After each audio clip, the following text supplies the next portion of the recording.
Welcome to Prabhavas kitchen. Friends, தீபாவளிக்கு முறுக்கு ஸ்வீட்டுன்னு எல்லாத்து வீட்லேயுமே பலகாரம் செய்வோம்.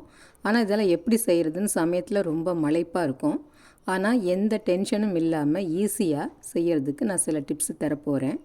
அதுக்கு ஃபஸ்ட்டு நாம் முறுக்கு, ரிப்பன் பக்கோடா, ஓமப்படி மாதிரியான கார பலகாரம் செய்கிறதுக்கு பச்சரிசி மாவை ரெடி பண்ணி வச்சுக்கணும்.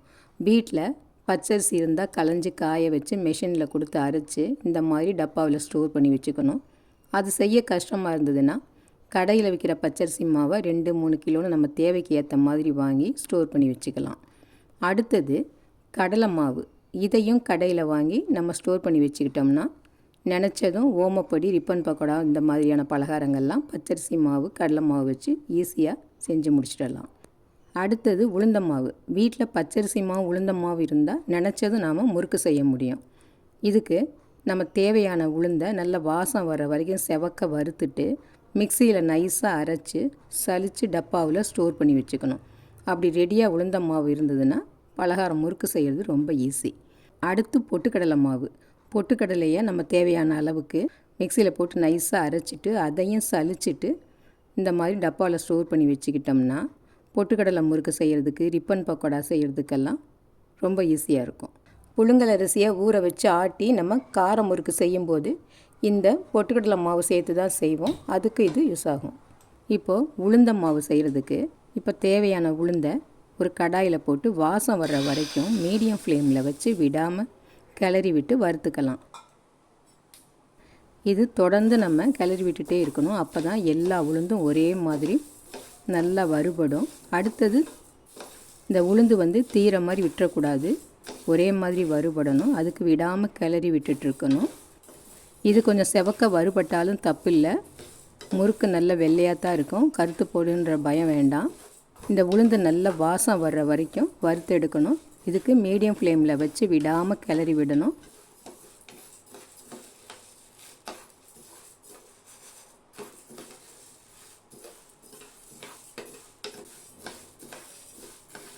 இப்போ உளுந்து நல்லா வறுபட்டுடுச்சு, கலரும் கொஞ்சம் மாறி இருக்குது. ஸ்டவ்வை ஆஃப் பண்ணிவிட்டு இப்போ இதை ஆற விடலாம். இப்போ வறுத்த உளுந்து ஆறினதுக்கப்புறம் மிக்ஸி கப்பில் போட்டு நல்லா நைஸாக பொடி பண்ணி எடுத்துக்கலாம்.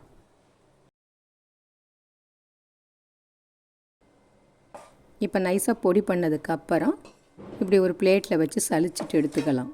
இந்த உளுந்த மாவு வீட்டில் ரெடியாக இருந்துச்சுன்னா, பச்சரிசி மாவும் இப்படி வறுத்து அரைச்ச உளுந்த மாவும் வீட்டில் ரெடியாக இருந்தால் எப்போ வேணாலும் முறுக்கு ஈஸியாக செஞ்சு முடிச்சிடலாம்.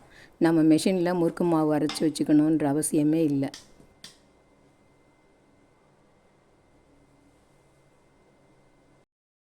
இப்போ இதை சலிச்சாச்சு.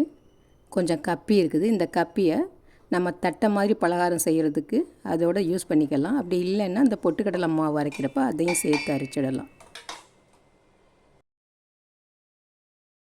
இதை இப்போ ஒரு டப்பாவில் இந்த மாதிரி ஸ்டோர் பண்ணி வச்சுக்கலாம்.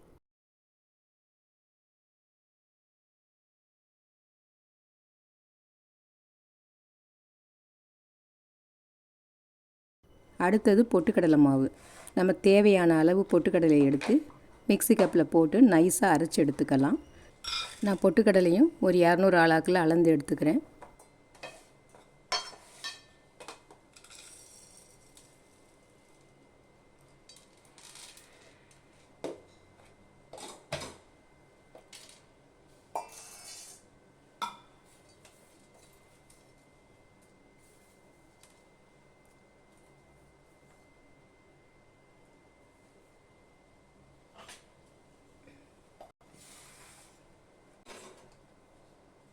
பொட்டுக்கடலையை நைஸாக அரைச்சி எடுத்தாச்சு.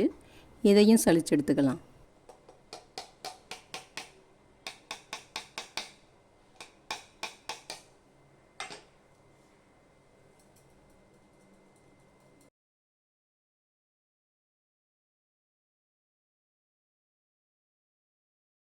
இப்போ இந்த சலிச்ச பொட்டுக்கடலையை ஒரு டப்பாவில் ஸ்டோர் பண்ணி வச்சுக்கலாம். இப்போ பொட்டுக்கடலை மாவும் ரெடி ஆகிடுச்சு.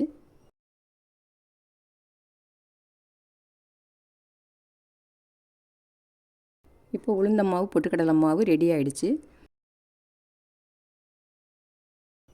அடுத்து இப்போது நம்ம முறுக்கு செய்ய நினச்சோம்னா 1 கப் அளவு பச்சரிசி மாவு எடுத்தோம்னா இந்த உளுந்த மாவு 1/4 கப் அளவு எடுத்துக்கணும்.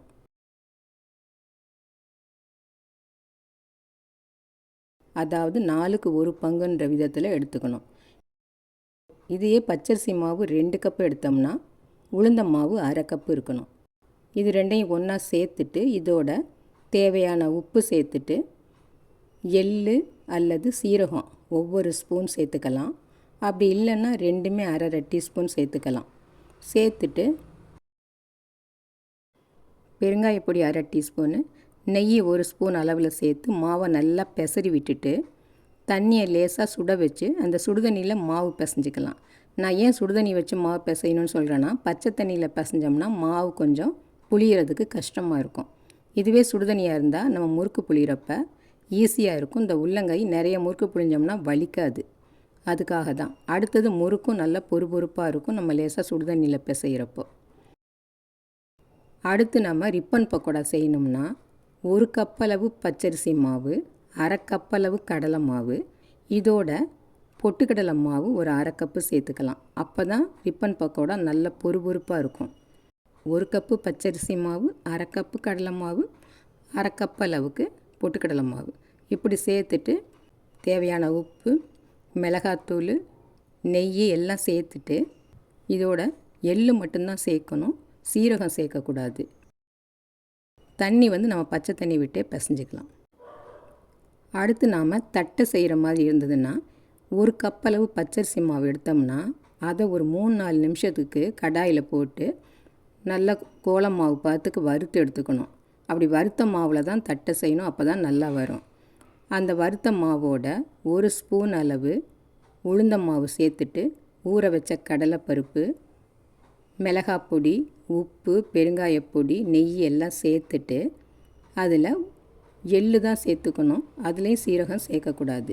அதுக்கப்புறம் தண்ணியை கொஞ்சம் கொஞ்சமாக விட்டு மாவை நல்லா திக்காக பிசைஞ்சிட்டு தட்டையை தட்டி போட்டுக்கலாம். இப்போது ஓமப்பொடி செய்யணும்னு நினச்சோம்னா ஓமப்பொடிக்கு இந்த கப்பால் 1 கப் அளவு கடலை மாவு எடுத்தோம்னா 1/2 கப் அளவு பச்சரிசி மாவு எடுத்துக்கணும். இது ரெண்டோட தேவையான உப்பு, மிளகாப்பொடி, பெருங்காயப்பொடி, நெய் எல்லாம் சேர்த்து பெசரி விட்டுட்டு ஓமத்தை கொஞ்சம் எடுத்து கையால் தேய்ச்சி விட்டு ஒரு கிண்ணத்தில் போட்டு கொஞ்சம் தண்ணி ஊற்றி நல்லா கரைச்சிட்டு வடிகட்டிட்டு இந்த ஓம வாட்டரை சேர்த்துக்கணும். இந்த ஓமப்பொடி புளிகிறதுக்கு நாம் கொஞ்சம் சுடுதண்ணியை யூஸ் பண்ணிக்கலாம். அடுத்து நம்ம ஸ்வீட்டுக்கு சோமாசு செய்கிற மாதிரி இருந்ததுன்னா இந்த பூரணத்தை முன்னாடியே ரெடி பண்ணி வச்சுக்கலாம். சோமாசுக்கு பூரணத்தை ரெடி பண்ணி நம்ம ஒரு டப்பாவில் போட்டு ஃப்ரிட்ஜில் வச்சோம்னா 2-3 மாதம் வரைக்கும் கூட கெட்டு போகாது.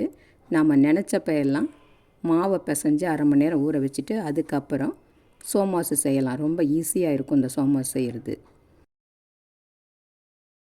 இப்போ சோமாசு பூரணம் ரெடி பண்ணுறதுக்கு 1 கப் அளவு பொட்டுக்கடலையை எடுத்து மிக்ஸி கப்பில் போட்டுட்டு இதோட 2 கப் அளவு சர்க்கரையை அளந்து சேர்த்துக்கலாம்.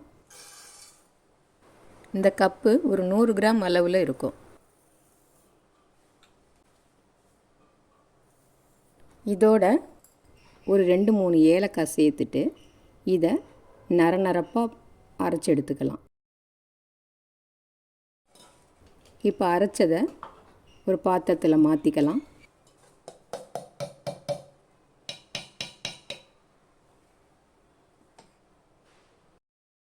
இப்போ அரைச்சதை ஒரு பாத்திரத்தில் மாற்றி நல்லா கலந்து விட்டுக்கலாம் அப்படி ஸ்பூனால். அடுத்து இப்போ ஒரு கடாயை ஸ்டவ்வில் வச்சு அதில் கொஞ்சமாக நெய் விட்டு ஒரு 10-12 முந்திரியை பொடியாக உடச்சி சேர்த்து அதை வறுத்து எடுத்துக்கலாம்.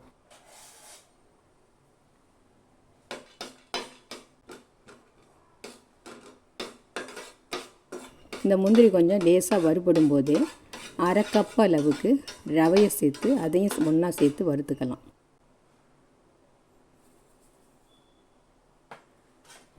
விடாமல் ரவையை கிளறி விடணும். அது தீஞ்சிடக்கூடாது.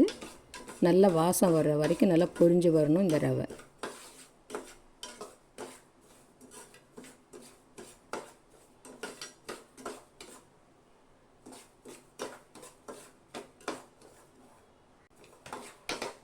இப்போ ரவை நல்லா வறுபட்டுடுச்சு.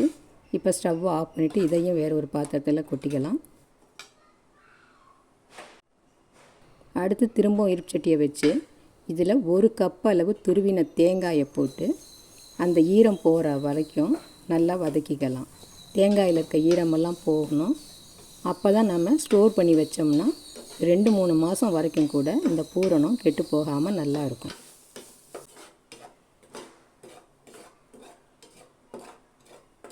இதில் கொஞ்சம் நெய் விட்டு கூட வதக்கிக்கலாம். நான் நெய் விடலை, அப்படியே தான் வதக்குறேன். இப்போ தேங்காயும் ஈரம் போக நல்லா வதங்கிடுச்சு. இப்போ ஸ்டவ் ஆஃப் பண்ணிவிட்டு இதையும் ஒரு பிளேட்டில் மாற்றிக்கலாம். இப்போ கடைசியாக திரும்ப இருப்பு சட்டியை வச்சு 1/4 கப் அளவுக்கு எள்ளை போட்டு இந்த எள்ளும் பொரிஞ்சு வர்ற வரைக்கும் வறுத்துக்கலாம். நான் கருப்பு எள்ளு சேர்த்துருக்கேன், நீங்கள் வெள்ளை எள்ளு வேணாலும் சேர்க்கலாம். இப்போ இந்த எள்ளு நல்லா பொரிஞ்சு வருது. இந்த சமயத்தில் ஸ்டவ் ஆஃப் பண்ணிடலாம். இப்போ நாம் பொடிச்சு வச்சுருக்கிற பொட்டுக்கடலை சர்க்கரையோட வறுத்து வச்ச ரவை முந்திரி பருப்பை சேர்த்துக்கலாம். அடுத்து தேங்காய், வதக்கி வச்சுருக்கிற தேங்காய் அதையும் சேர்த்துட்டு கடைசியாக வறுத்து வச்சுருக்கிற எள்ளையும் சேர்த்துக்கலாம். இது எல்லாத்தையும் இப்போ ஒரு ஸ்பூனால் நல்லா கலந்து விட்டுக்கலாம். இது எல்லாமே இப்போ ஆறி தான் இருக்குது. ஆறினதுக்கு அப்புறம் தான் இதை எல்லாத்தையும் ஒன்றா சேர்க்கணும். இப்படி ஒன்றா சேர்த்து நல்லா கலந்து விட்டுட்டு ஒரு டப்பாவில் ஸ்டோர் பண்ணி வச்சுக்கலாம்.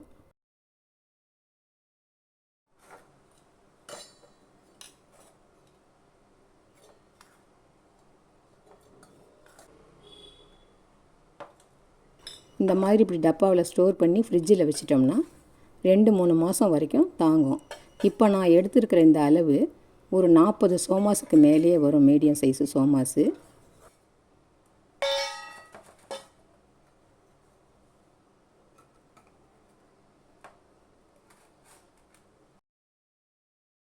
அடுத்து நம்ம ரவா லட்டு செய்யணும்னா அதையும் முன்னாடியே ப்ரிப்பேர் பண்ணி வச்சுக்கலாம். 1 கப் அளவு ரவை எடுத்தோம்னா 1 கப் அளவு சர்க்கரை எடுத்துக்கலாம். 2 ஒரே அளவு தான். இப்போ இந்த ரவையை கொஞ்சமாக நெய் விட்டு நல்லா வாசம் வர்ற வரைக்கும் வறுத்து எடுத்துக்கணும். வாசம் வர வரைக்கும் நல்லா ரவையை வறுத்து எடுத்துட்டு சர்க்கரை ரவையோட 3 ஏலக்காய் சேர்த்து பால் லட்டு பிடிக்கிற மாதிரி இருந்ததுன்னா 1-2 நறுன்னு அரைச்சி எடுத்துக்கணும். நெய் லட்டு பிடிக்கிற மாதிரி இருந்தால் நல்லா நைஸாக அரைச்சிட்டு அதை டப்பாவில் ஸ்டோர் பண்ணி வச்சுக்கிட்டோம்னா லட்டு எப்போ செய்யணும்னு நினைக்கிறோமோ அப்போ கொஞ்சம் முந்திரி திராட்சை நெய்யில் வறுத்து சேர்த்துட்டு பாலை நல்லா காய்ச்சி சூடான பாலை கொஞ்சம் கொஞ்சமாக விட்டு பால் லட்டு பிடிச்சிக்கலாம். நெய் லட்டாக இருந்தால் நெய்யை நல்லா சூடாக்கிட்டு கொஞ்சம் கொஞ்சமாக விட்டு நெய் லட்டு பிடிச்சிக்கலாம். இந்த மாதிரி எல்லாத்தையும் நாங்கள் முன்னாடியே ப்ரிப்பேர் பண்ணி வச்சுக்கிட்டோம்னா ஒரே நாளில் 3-4 பலகாரம் ஈஸியாக டென்ஷன் இல்லாமல் செஞ்சு முடிச்சிடலாம். இந்த டிப்ஸு உங்களுக்கு பிடிச்சிருந்ததுன்னா லைக் பண்ணுங்கள், ஷேர் பண்ணுங்கள், மறக்காமல் சப்ஸ்கிரைப் பண்ணுங்கள். நன்றி.